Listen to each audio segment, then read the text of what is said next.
الله يجعل البركة في جلالة الملك. الله يحفظوا لنا، يحفظ الأسرة العلوية. كنطلبوا منه ينظر في هذه الحالة.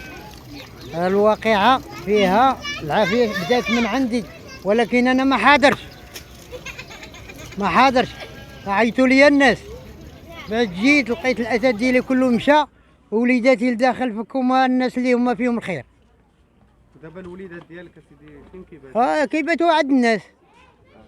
وعندي ولد معاق مريض ديهني. دار بقاء هي فيها الحوايج لداخل، باقي فيها الحوايج. الأثاث اللي كان على برا كله مشى.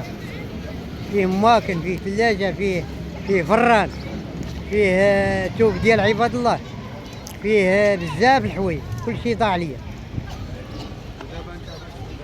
كنطلب التعويض، تعوضوا لي هذا الشيء، الله يجازيهم بخير. المحسنين الله يكثر خيرهم، الله يحفظهم.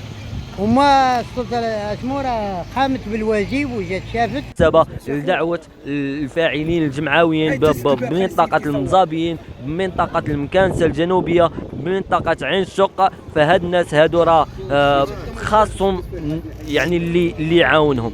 فدعوة لهم انهم يجيو يشوفوا الساكنين، يشوفوا شنو خصهم. عاونتيهم بالقليل، عاونتيهم بالكثير، اي حاجة راه محتاجينها يعني فيما يخص المساعدات، سواء يعني مساعدات يعني مادية أو حتى المساعدات المعنوية. وإحنا ما جانا تا واحد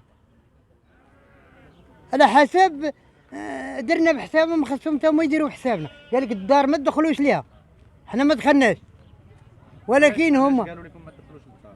خافوا تريب علينا، ومن حقهم، ماشي نقولوا لا، من حقهم. ولكن باش حنا نباتوا في الخلا وحنا محبوسين على الدار وما جا حد اعتنى بينا، راه ماشي حق هذا. الله يكثر خيركم ويحفظ لنا جلالة الملك ويحفظ.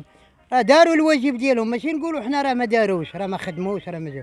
الناس هنايا محنين معانا، جاو مساكن مخلين محلاتهم تا هما مساعدات ولا باقي ما شناش.